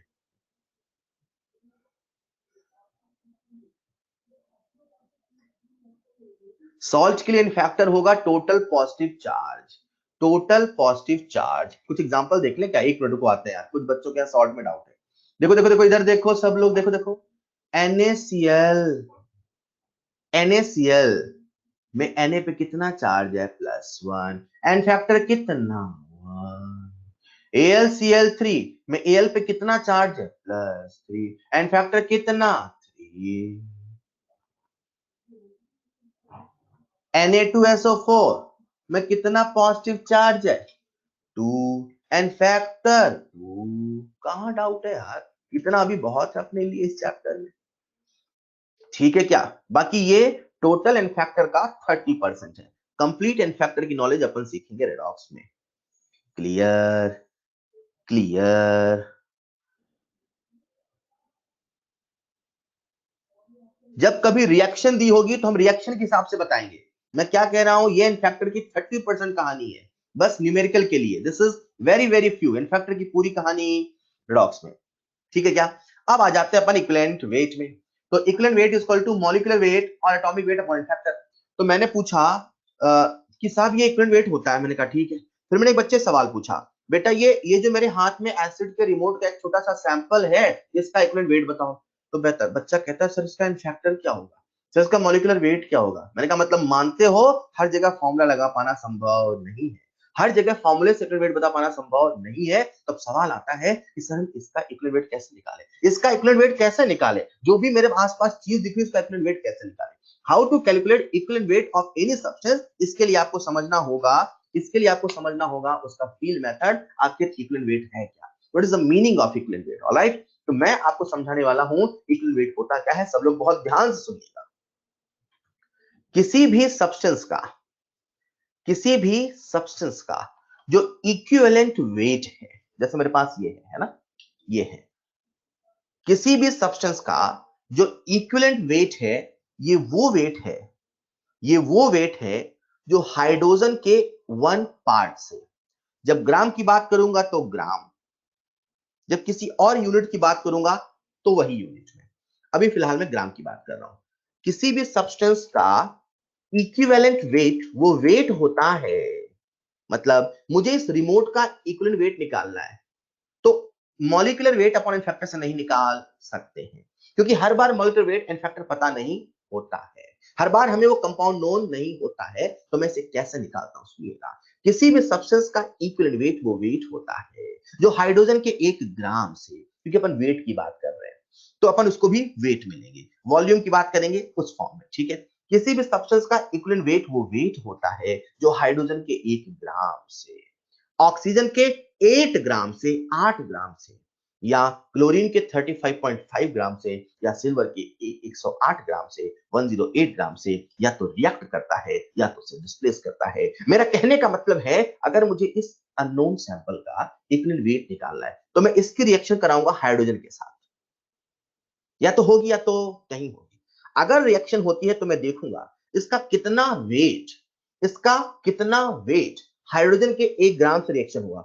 अच्छा, हाइड्रोजन के 1 ग्राम से इसका 5 ग्राम रिएक्शन हुआ, सर इसका इक्विवेलेंट वेट है 5। कल को मान लो कि इसकी रिएक्शन हाइड्रोजन से हुई नहीं, तो मैं इसकी रिएक्शन अब कराऊंगा ऑक्सीजन से, तो ऑक्सीजन का 8 ग्राम लेके आएंगे, 8 ग्राम लेके आएंगे, तो ऑक्सीजन के 8 ग्राम से मैंने रिएक्शन कराई, सर 5 ग्राम रिएक्शन हो गया। अच्छा, तो इसका इक्विवेलेंट वेट है 5 ग्राम। कल को मान लो इसकी रिएक्शन ऑक्सीजन से हुई नहीं, तो अपन क्लोरीन से कराएंगे, तो क्लोरीन से कराया तो क्लोरीन का 35.5 ग्राम, इसका हमने वेट लिया, तो मैंने देखा इसका 5 ग्राम, क्लोरीन के 35.5 ग्राम से रिएक्शन कर लिया, तो मैं कहूंगा इसका जो इक्विवेलेंट वेट है वो है 5। हाइड्रोजन के 1, ऑक्सीजन के 8, क्लोरीन के 35.5 और सिल्वर के 108। मतलब मान लीजिए ये मेरे पास ये सैनिटाइजर रखा है, मुझे इसका इक्विवेलेंट वेट पता करना है। तब यार इसका इक्विवेलेंट वेट तो मुझे फॉर्मूले से पता नहीं चलेगा, अब मैं पता कैसे करूं? तो मैं इसकी रिएक्शन कराऊंगा, किसके साथ? हाइड्रोजन के साथ नहीं हुई, ऑक्सीजन के साथ नहीं हुई, क्लोरीन के साथ नहीं हुई, सिल्वर के साथ नहीं हुई, ऐसे और भी बहुत सारे केस होंगे। अभी फिलहाल अपन 4 लेके चल रहे हैं, जहां से डेफिनेशन आई है, जहां से फील आया है। तो मुझे इस सैनिटाइजर का पता करना है इक्विवेलेंट वेट, तो मैं इसकी रिएक्शन कराऊंगा ऑक्सीजन से।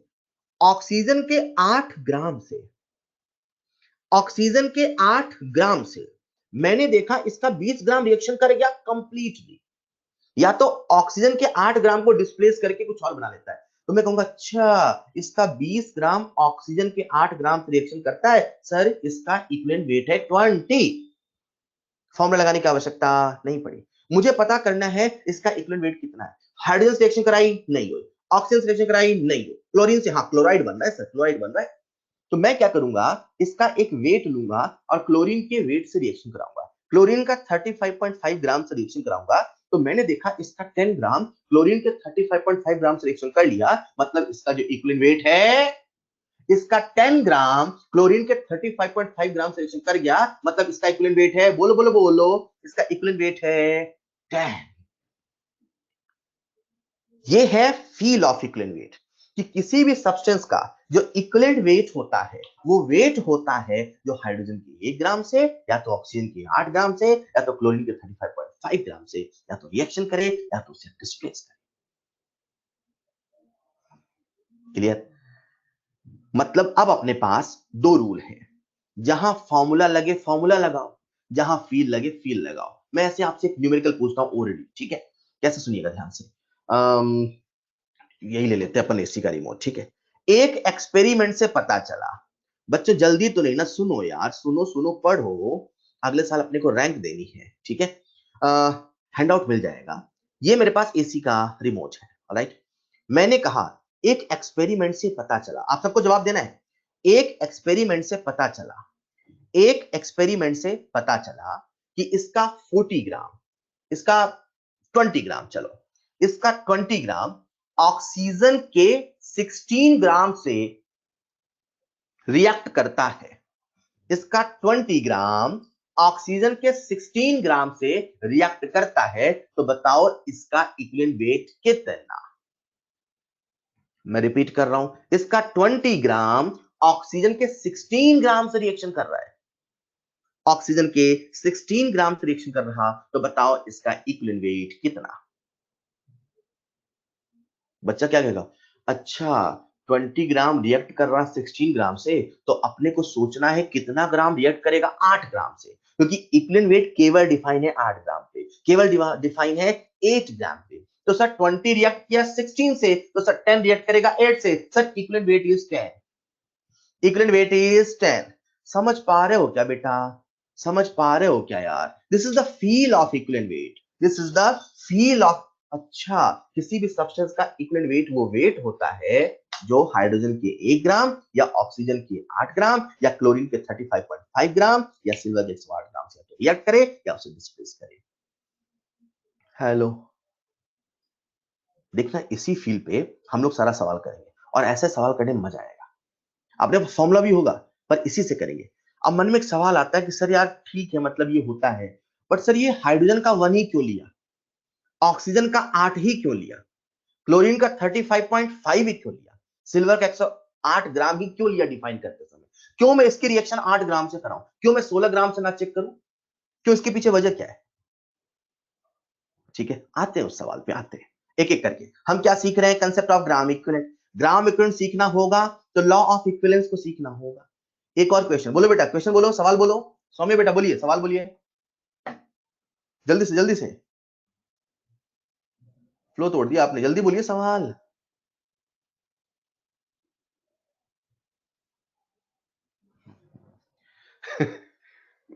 उस बच्चे ने लिखा सर एक और क्वेश्चन, मैंने कहा पूछो, बोला सर आप पूछिए एक और सवाल। खैर छोड़िए, हम लोग क्या सीख रहे हैं? Concept of gram equivalent. फिर से सुनो सुनो सुनो, हम लोग क्या सीख रहे हैं? Concept of gram equivalent.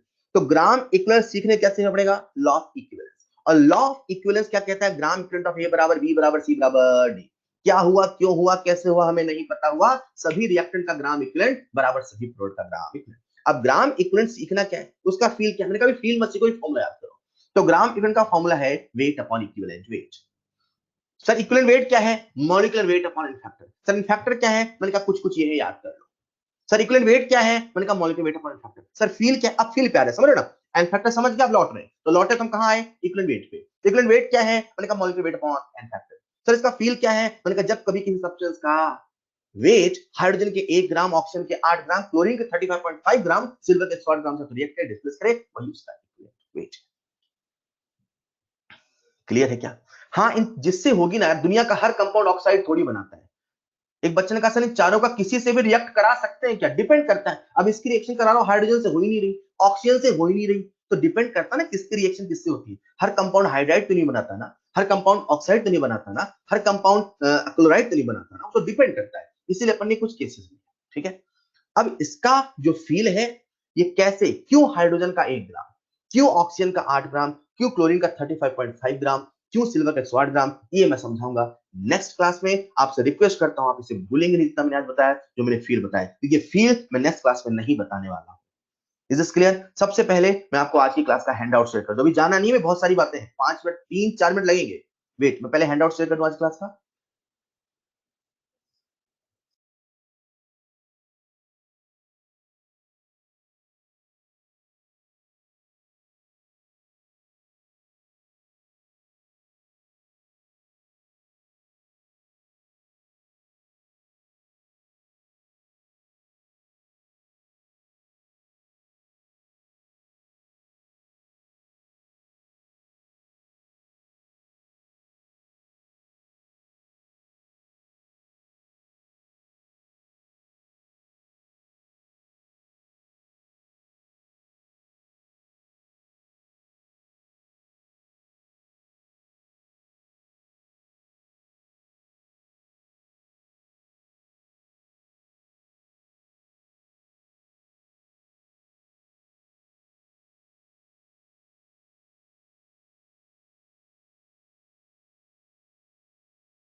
अभी आप सबके सामने एक पॉपअप आया होगा।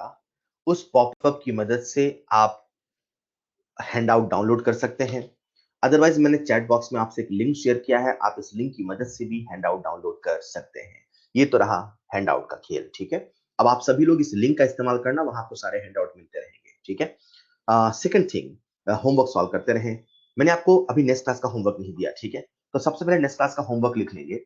आपको जो नेक्स्ट क्लास का होमवर्क रहेगा वो रहेगा इलस्ट्रेशन से, ठीक है। आपका नेक्स्ट क्लास का जो होमवर्क रहेगा वो रहेगा